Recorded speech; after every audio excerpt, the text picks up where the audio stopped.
Павел Иванов. Жизнь после жизни есть, я знаю. Ответы на самые часто задаваемые вопросы о жизни после смерти и устройстве потустороннего мира. Часть вторая. Вопрос 36. А если я не верю в Бога, я попаду в ад, как утверждает церковь? Нет. Посмертная реальность формируется не верой в религиозные идолы или догмы, написанные церковью, а внутренним состоянием духа и его внутренней реальностью, убеждениями и устремлениями. Посмертный мир будет таким, каким ты создашь его сам, своим духом и его соответствием внешней реальности. Вопрос 37. Значит ли это, что все посмертные миры – это лишь мысленная иллюзия умершего человека? И да, и нет. Посмертная реальность – это такая же общая коллективная реальность, как и привычная тебе реальность земная.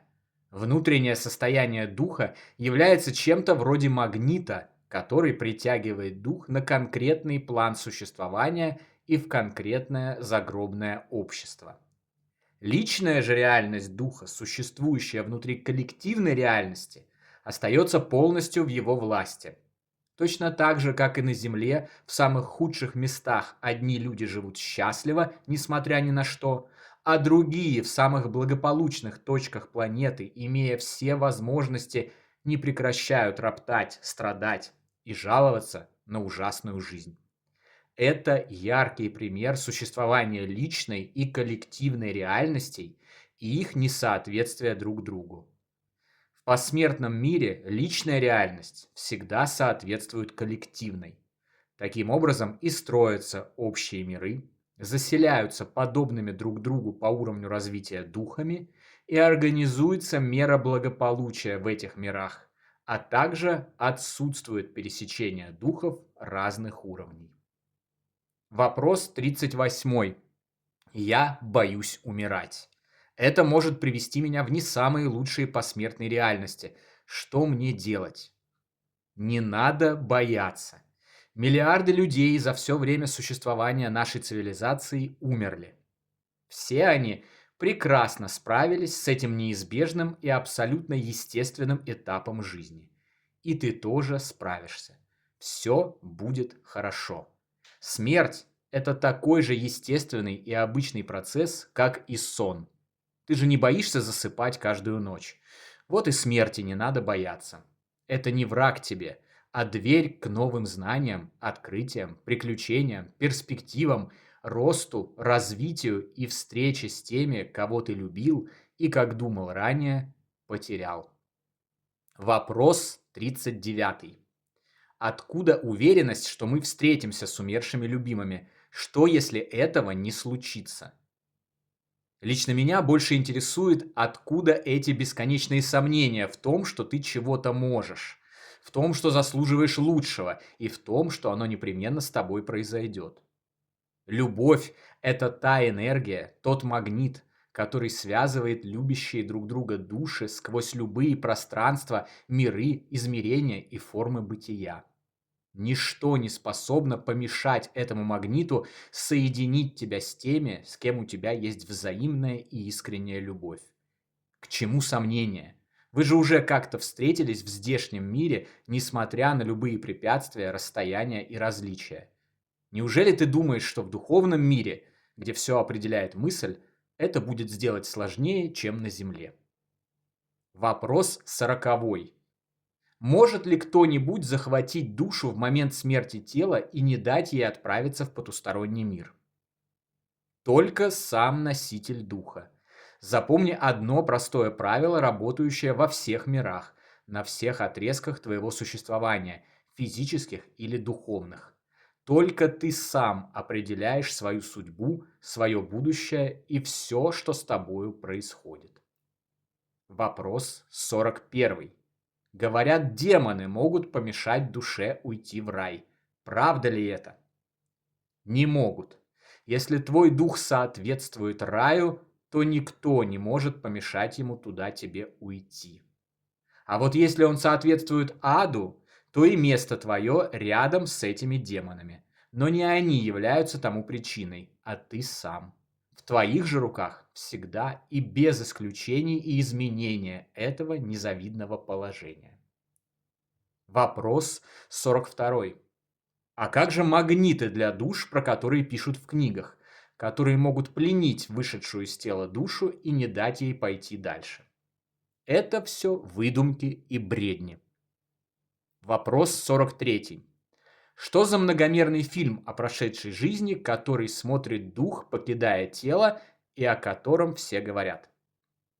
Это ретроспектива всех произошедших на протяжении жизни в физическом теле событий, которая представляется духу после того, как он покинул тело. Так называемый страшный суд, о котором метафорически написано в Библии. За тем лишь исключением, что судей нет, как нет и наказаний или вознаграждений. Дух вспоминает все, что было в плотном мире, анализирует эти события и свои поступки, оценивает, как они повлияли на других, и выносит себе приговор, который и не приговор вовсе, а лишь честное осознание и признание меры своего успеха в прошедшей жизни. Часто во время этого так называемого просмотра духу помогает его наставник, ангел-хранитель или другой близкий дух, сглаживая острую эмоциональную реакцию понимания, насколько прожитая жизнь была неудачной с точки зрения накопления истинных богатств духа, знаний, любви и добра.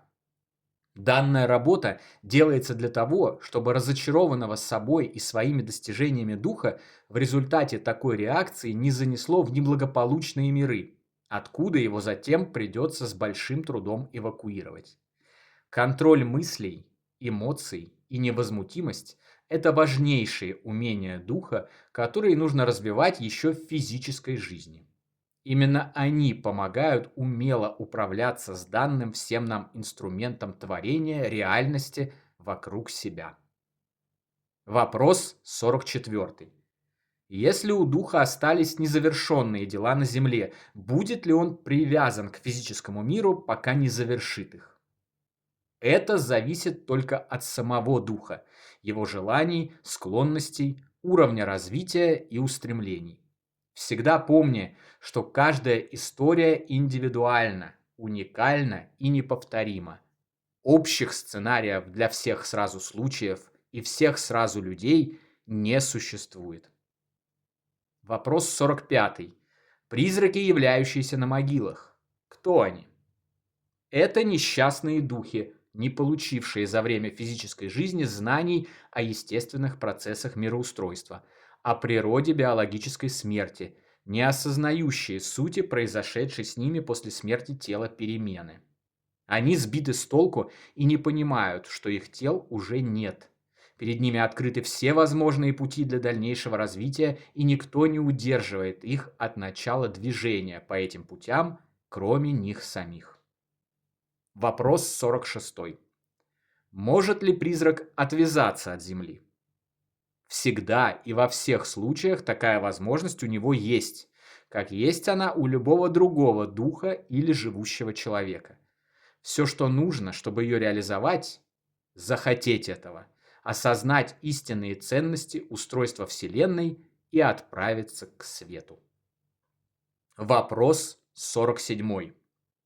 Нужно ли выполнять просьбы мертвых об улучшении их могил, памятников, принесении различных предметов и одежды на кладбище? С определенной долей разума. В первую очередь нужно объяснить им, что описанное и все остальное, касающееся их отслужившего свое мертвого тела, для их дальнейшего развития и жизни в духовном мире не важно. Вопрос 48. Влияет ли на встречу с любимыми разница в уровне духовного развития? Еще как. Посмертная реальность умершего – это отражение его внутреннего мира. Если ваши внутренние миры близки, вы соединитесь после смерти без каких-либо затруднений на одном и том же плане духовного мира, в одной и той же коллективной реальности. Если же различны, придется поработать, чтобы отстающий догнал ушедшего вперед. Но я бы не стал переживать по этому поводу, поскольку истинно любящие друг друга люди в абсолютном большинстве случаев представляют собой примерно одинаковых по уровню развития духов. Это следствие естественного положения дел. Кроме того, такая работа по синхронизации духовных уровней может быть проведена еще при жизни на Земле. Поэтому не теряй времени, не жди смерти, а развивайся прямо сейчас. Вопрос 49. Лечит ли время после смерти родного и любимого человека? Само по себе нет. Это доказывают люди, которые прожили 20, 30 и более лет после смерти любимых, но их боль все так же остра, как и в день их похорон.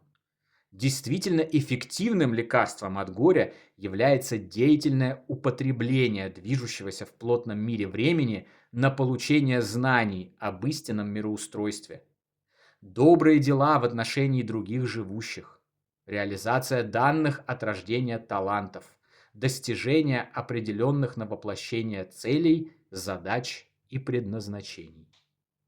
Вопрос 50. Что происходит с душами тех, кто пал на войне?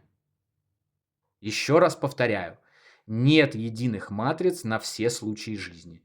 Каждая история уникальна. Все после смерти зависит от состояния духа умершего. Война в этом смысле лишь условие для проверки духа, испытание меры его стремления к свету и готовности отказаться от насилия, поднявшись на следующую ступень развития, но не определяющая его посмертную судьбу. Поэтому одни воюющие, пав на полях сражений, допустим, 100 лет назад, до сих пор не понимают, что они умерли, и зацикленные продолжают яростное участие в бою.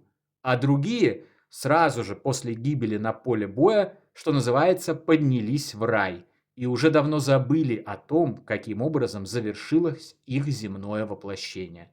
Все, везде и всегда зависит только от тебя. Вопрос 51. Встретим ли мы Христа после смерти?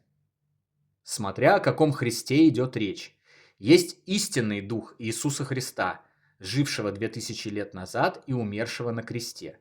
А есть многочисленные мыслеобразы, так сказать, надуманные живущими и жившими с тех пор людьми, включая и твои собственные мысленные проекции Сына Божьего.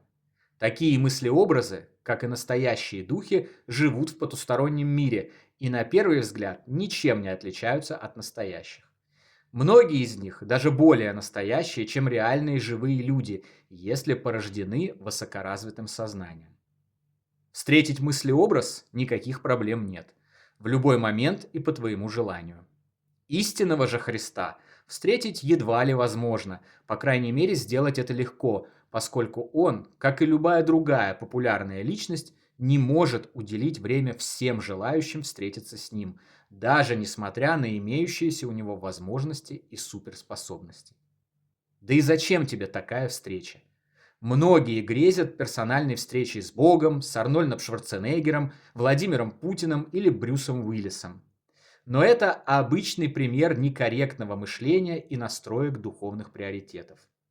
Сама по себе встреча со звездой ничего же не значит. Гораздо важнее знания и влияние, которые оставляет такая звезда. И если мы говорим об Иисусе, то это знание о важности безусловной любви, помощи ближнему, отказу от насилия и жестокости, обретению добра в сердце и стремлению к свету. И вот чтобы получить эти знания, у тебя нет абсолютно никаких препятствий, и никакие личные встречи для этого не нужны. Вопрос 52. В чем смысл жизни души на Земле? Смысл твоего воплощения в том состоит, чтобы вместе с твоими родными и любимыми духами наслаждаться жизнью во всех ее проявлениях, играть в вашу совместную игру и дойти до ее финиша, пройти все встречающиеся в ней испытания и максимально повысить уровень развития, знаний и способности генерировать самую ценную энергию Вселенной – любовь. Вопрос 53. Существуют ли ангелы-хранители? Существуют. Ангелы-хранители, наставники, защитники, духовные друзья, феи крестные, работники того света, представители рода. Их по-разному называют в зависимости от мировоззрения и укоренившихся взглядов. Но все это суть одного и того же. Близкие тебе бесплотные духи, присматривающие за тобой и помогающие тебе в делах, как в физической жизни, так и за ее пределами. Твоим ангелом-хранителем можешь быть и ты сам, если другая твоя личность, другая часть твоей сверхличности, души, решается помогать твоей нынешней личности. Твоя душа – это всемогущее, внепространственное и вневременное существо. Бог и родитель для всех твоих личностей, которых за миллиарды лет существования Вселенной может быть очень много. Все они продолжают жизнь в духовной части мироздания и при желании могут помогать друг другу. Вопрос 54. Если человеку хронически не везет, значит его ангел-хранитель не желает ему помогать? Нет, не значит. Это значит лишь то, что у человека некорректные настройки внутреннего духовного пространства, поскольку в первую очередь мера благополучия всегда зависит от самого человека и качества наполнения его внутреннего мира. Вопрос 55. Я не хочу витать в облаках и играть на арфах в течение вечности. Это скучно. Можно ли как-то избежать такого в кавычках рая? Посмертная реальность, как и любая другая реальность, создается внутренним миром человека. Что внутри, соответствует тому, что снаружи. Коли ты сам создал для себя такой рай, в котором духи витают в облаках и играют на арфах в течение вечности, так чего же ты тогда жалуешься? Это все твоих рук дело. Вопрос 56. Почему умирают молодые и юные? Не только молодые и юные умирают. Все умирают. Таков закон материальной области мироздания. Вопрос 57. Почему хорошие люди умирают, а плохие продолжают жить, и нет им никакого наказания? Еще раз. Умирают все. Ты просто не видишь финала истории того, кого называешь плохим человеком, а судишь о ситуации в моменте, на данную конкретную минуту. Но всегда есть финал, и он всегда соответствует заслугам, поступкам и внутреннему миру кого бы то ни было. Что касается наказаний и вознаграждений, очень важно понять, что их не существует. Нет ни жестокого бога-ревнителя, карающего за то, что ты считаешь плохими поступками, ни седого доброго старца на облаке, вознаграждающего за добро, ни всеобщего ада с озерами лавы и раскаленными сковородками, на которых черти жарят осужденных таким наказанием грешников, ни рая с арфами и блаженным ничего не деланием, в который попадают безгрешные люди. Ты всегда, в любых ситуациях и на любых отрезках твоего существования, плотных или духовных, сам для себя единственный судья, присяжный и подсудимый в одном лице, обладающий абсолютной свободой воли делать любой выбор и нести затем соответствующие ему последствия. Вопрос 58. Все ли мы попадем на один и тот же уровень духовного мира после смерти? Конечно же, нет. Уровень духовной реальности определяется внутренним миром духа, а он формируется на протяжении длительного времени, как в физической жизни, так и в духовной. Вопрос 59. Получается, что посмертная реальность – это всего лишь иллюзия развоплощенного духа, построенная его мыслью, не так ли?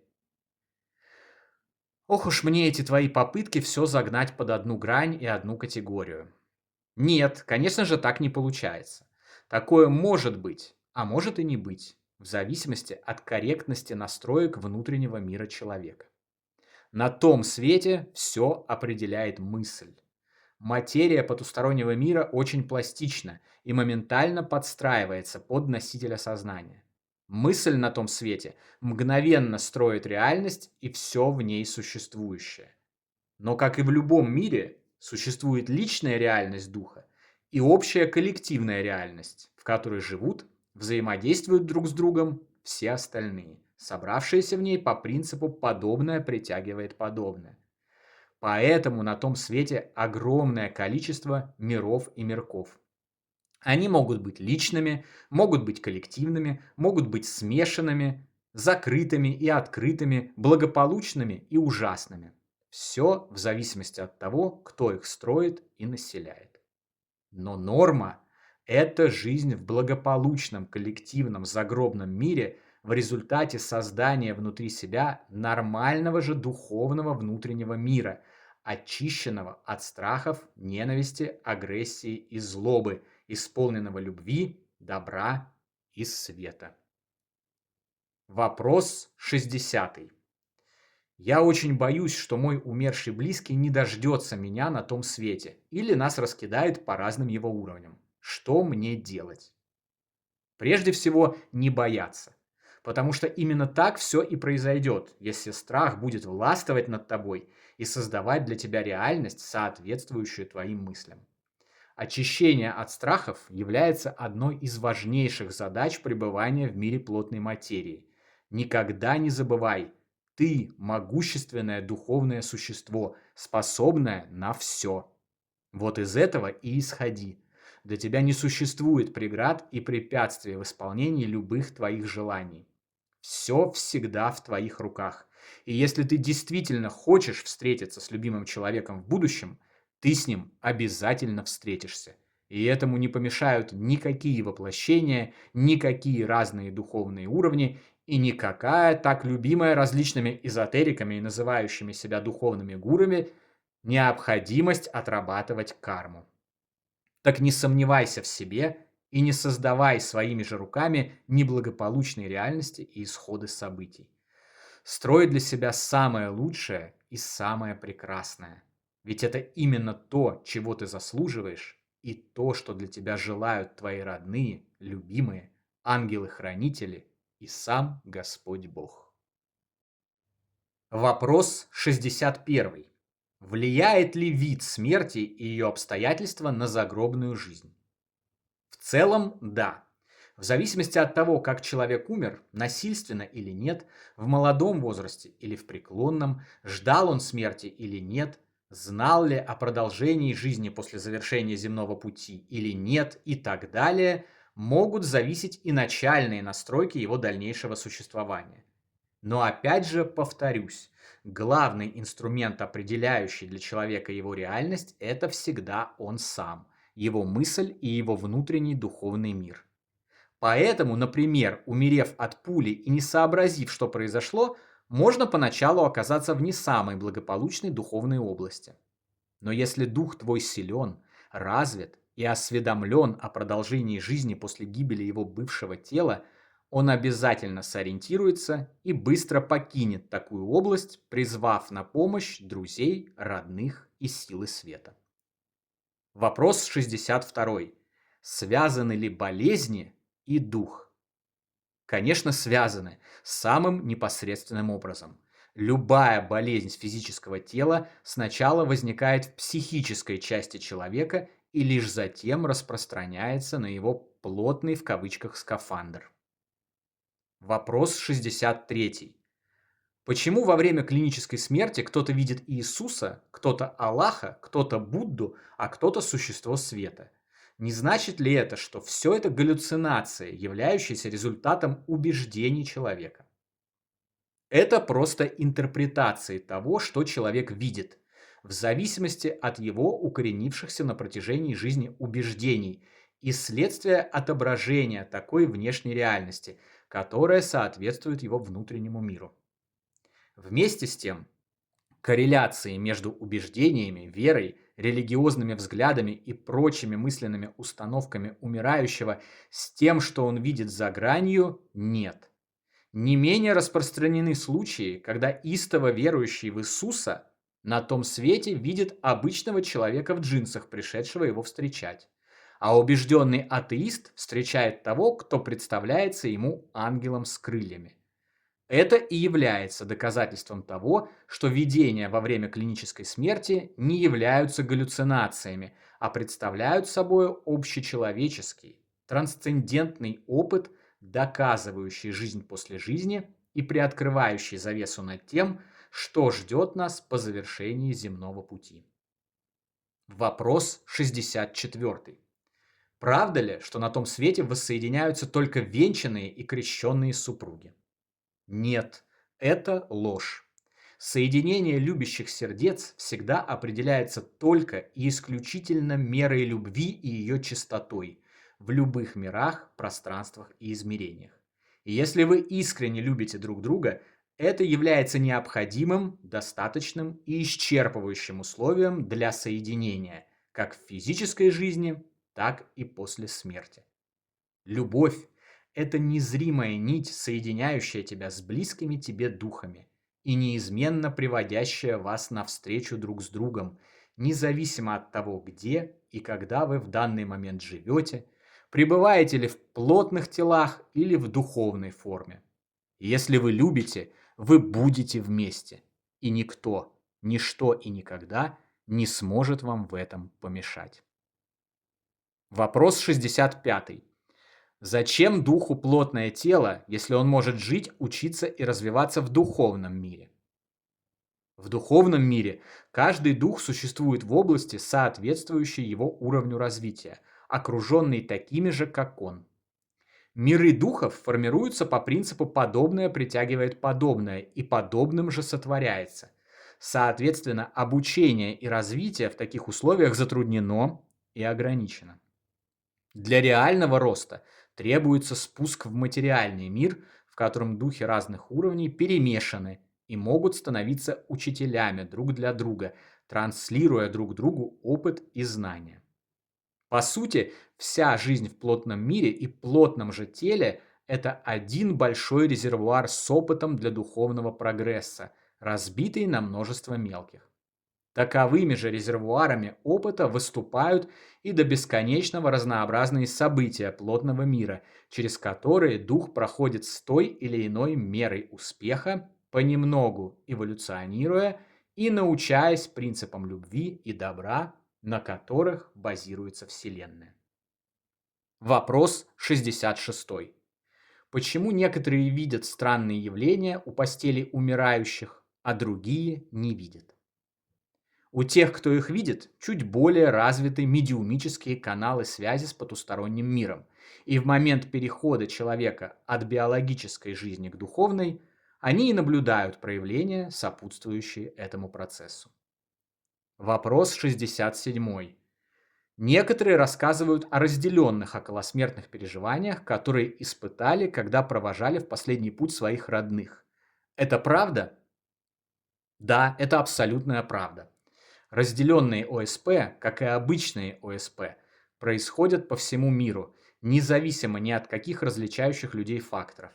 Совершенно разные люди, разных возрастов, полов, цветов кожи, вероисповеданий, ориентаций, происхождений, профессий и так далее, абсолютно здоровые физически и психически, становятся свидетелями необъяснимых с точки зрения редукционной науки явлений в момент умирания их родных и любимых. Открытие порталов в иные измерения мироздания, выделение духовных тел из физических тел умирающих, материализации призраков ранее умерших людей, приходящих встретить переходящего черту, просмотра фильма о жизни умирающего и многих других. Свидетельств о разделенных ОСП так много, и до того они похожи друг на друга, что никаких сомнений быть не может. Это реально существующее явление.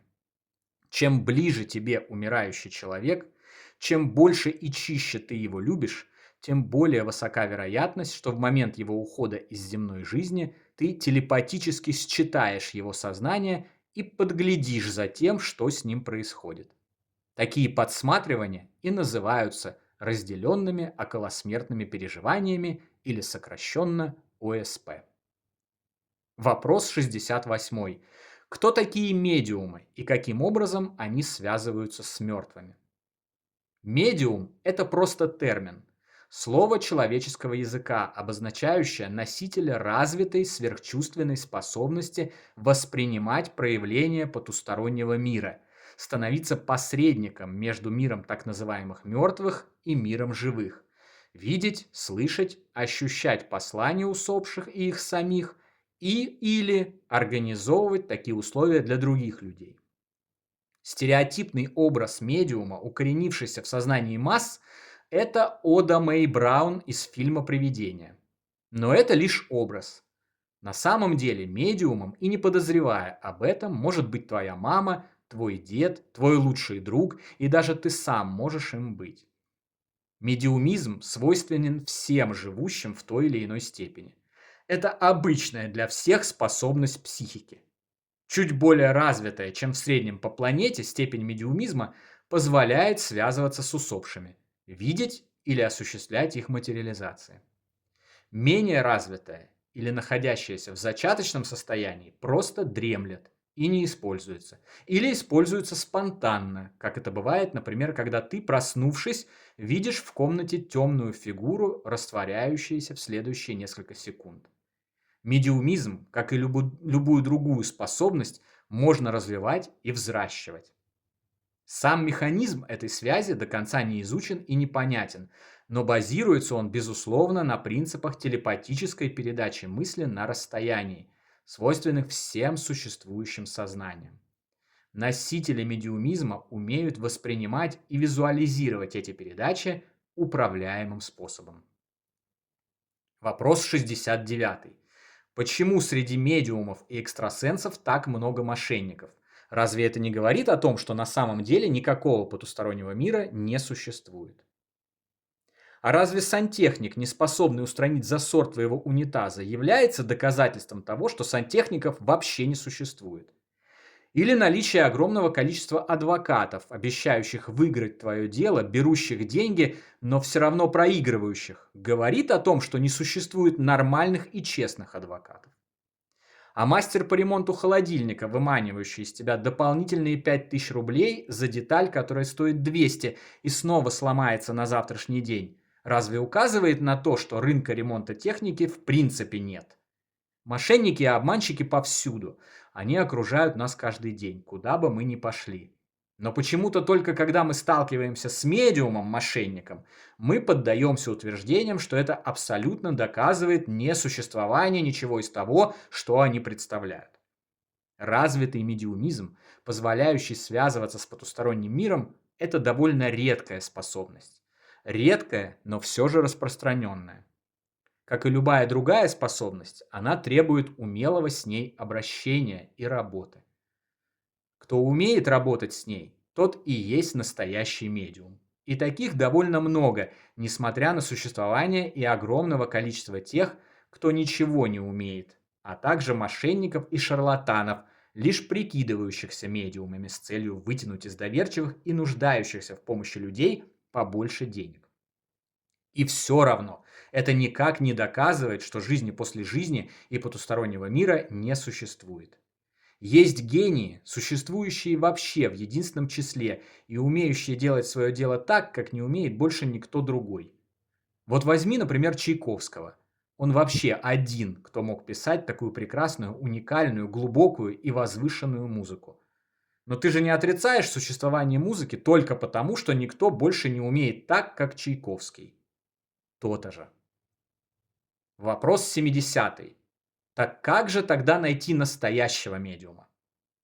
Как и любого другого специалиста по любому другому делу, грамотно собирая информацию, отзывы, проверяя тех, кто заявляет о себе, как о специалистах в этой сфере, не торопясь, руководствуясь нормальной логикой и держа под контролем свои желания, как можно скорее связаться с умершим любой ценой, не потакая их скорейшей реализации и не выпадая из разумного мышления, поскольку именно такое выпадение всегда и ведет к ошибкам, убыткам и обману, в том числе самообману. Абсолютный факт существования паранормальных явлений и их масштабной распространенности как раз и является причиной возникновения вокруг него целого рынка мошенничества и использования скорби горюющих для наживы. Нужно быть очень внимательными, когда ты вступаешь на путь практики или доверяешь каким-либо посредникам. А лучше всего вообще обходиться без посредников. Духовный мир не нуждается в посредничестве и готов открыться тебе лично, если ты проявишь терпение и тягу к знаниям.